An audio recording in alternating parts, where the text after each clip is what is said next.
In a faraway kingdom, surrounded by mountains and rivers of silver mist, lived a young prince named Adrian. He was noble, handsome, and admired by all, yet he carried a quiet emptiness in his heart. From the moment he was born, people whispered about his future. He was to be king one day, and his duty was to marry a princess from another royal family to strengthen alliances. Adrian listened to the songs sung by the court, musicians about love, how it could move mountains, heal broken hearts, and make even the coldest night warm. But love to him felt like a distant star, something he could see but never touch. His parents, King Alaric and Queen Eveline, often reminded him that love was not always the priority for royals. Duty was. Still, in quiet moments, Adrian dreamed of meeting someone who would love him not for his crown, but for his soul. One spring evening, when the kingdom celebrated the Festival of Blossoms, Adrian slipped away from the grand halls filled with laughter and music. He wandered into the royal gardens, where lanterns floated in the air like glowing fireflies. There, by the fountain, he heard a voice singing softly. The voice was pure, filled with a kind of warmth he had never known. Following it, he saw a young woman dressed simply, with a crown of flowers in her hair. She was not from the court. He could tell by the modest way she held herself. She was arranging petals into the water, humming a tune that seemed older than time. Adrian was captivated. "That song," he whispered, stepping closer. "I've never heard it before." Startled, the girl turned, her eyes wide. They were a shade of hazel that reflected both sunlight and shadow. "Forgive me, my lord. I should not be here. The gardens are for royals only." She bowed quickly as if expecting punishment. But Adrian only smiled. "And yet, it seems the garden has never bloomed so beautifully until tonight." The girl blushed. "My name is Elara," she said softly. "I am the daughter of the royal gardener." Adrian felt his heart race. For the first time in his life, he wasn't a prince standing before a subject. He was simply a man before a woman who had unknowingly stolen his breath. That night, under the lanterns and stars, they spoke for hours. Elara told him stories about flowers, how each carried meaning: the rose for love, the lily for purity, the violet for loyalty. Adrian listened as though her words were precious jewels. When the bells rang to signal the end of the festival, Elara hurried away, afraid of being discovered. Yet Adrian remained by the fountain, his heart beating with a strange, undeniable certainty. He had finally touched the star he thought was unreachable. And so began a secret love story that would test fate, challenge duty, and prove whether true love could conquer the weight of a crown. After that night, Adrian could not stop thinking of Elara. Her voice lingered in his mind like a melody, and her words about flowers seemed to bloom in his heart. But he knew that if anyone discovered their meeting, it could lead to scandal.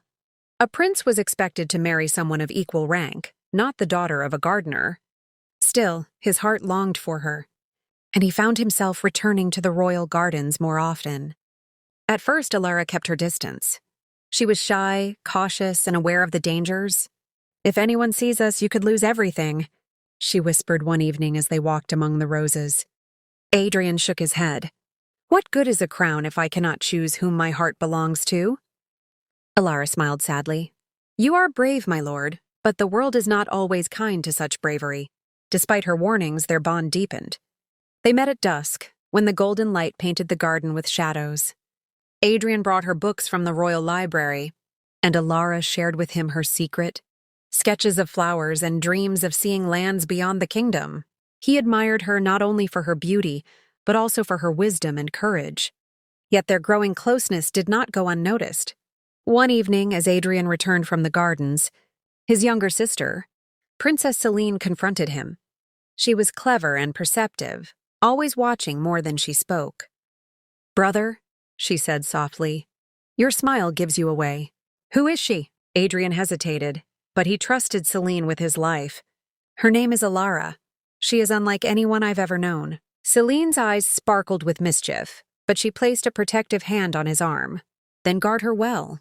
Love is rare in palaces built on duty. But be careful. The court whispers louder than the wind." Days turned into weeks, and the kingdom prepared for the annual royal council, a gathering where noble families would present their daughters as potential brides for Adrian. The king and queen saw this as the perfect chance to secure an alliance. Adrian dreaded it. He knew Elara would be working in the gardens that day, arranging flowers for the royal hall, while he would be paraded before princesses from faraway lands. When the day arrived, the hall glittered with jewels and silk gowns. Daughters of dukes and queens curtsied before Adrian, each hoping to catch his eye.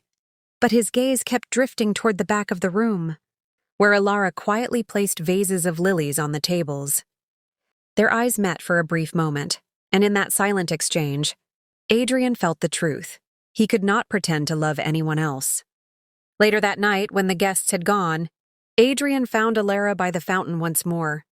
"They expect me to choose a bride," he confessed, his voice trembling.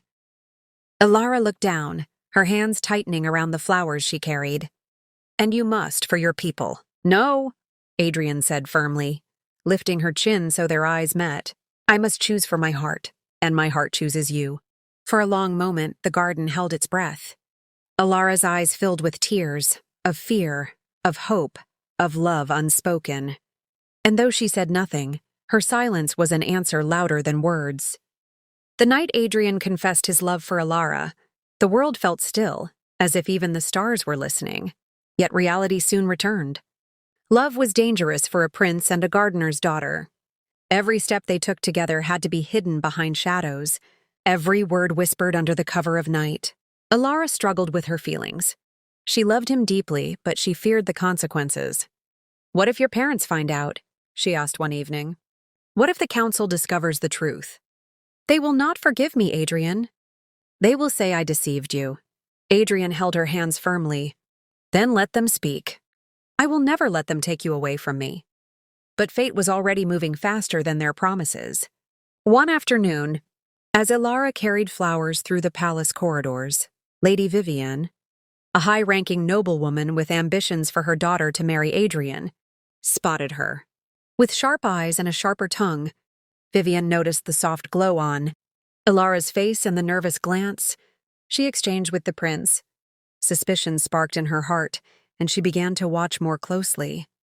Within days, whispers spread.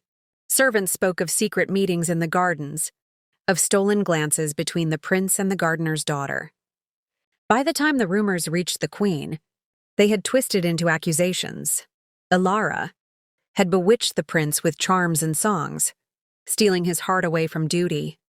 The queen summoned Adrian to her chamber. She was a wise but stern woman, her eyes like cold glass. "Is it true?" she asked. "Have you entangled yourself with the gardener's daughter?" Adrian did not flinch. "It is true, I love her." The queen's face hardened. "Love? You are a prince, Adrian. Your love belongs to your kingdom. Do you not understand what is at stake? The council waits for your decision. Alliances, treaties, peace itself depends on whom you marry." Adrian's voice was steady, though his heart raced. "Peace built on false love will not last. I cannot vow myself to someone I do not love. Elara is the one my heart chooses." The queen's lips pressed into a thin line. "You are blinded.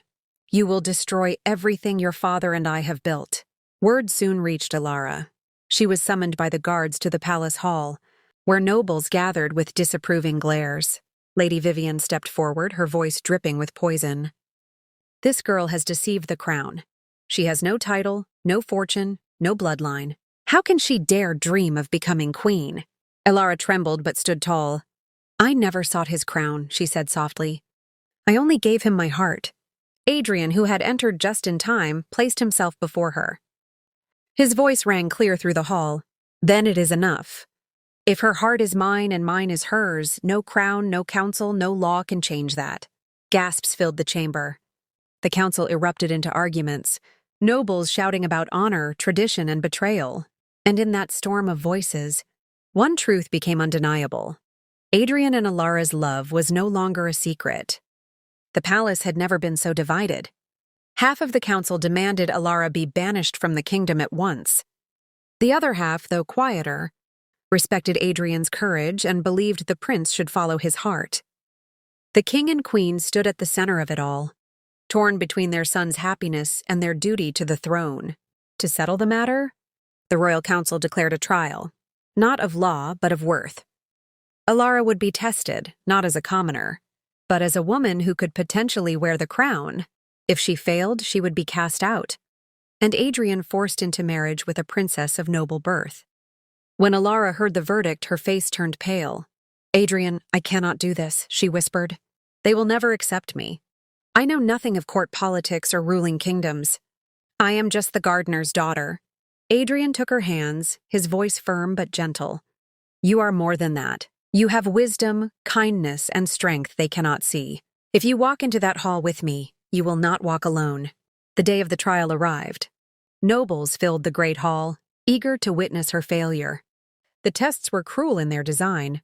First, Elara was asked to read ancient texts of the kingdom's laws. She hesitated but remembered the stories. Adrian had read aloud to her under the garden's lanterns.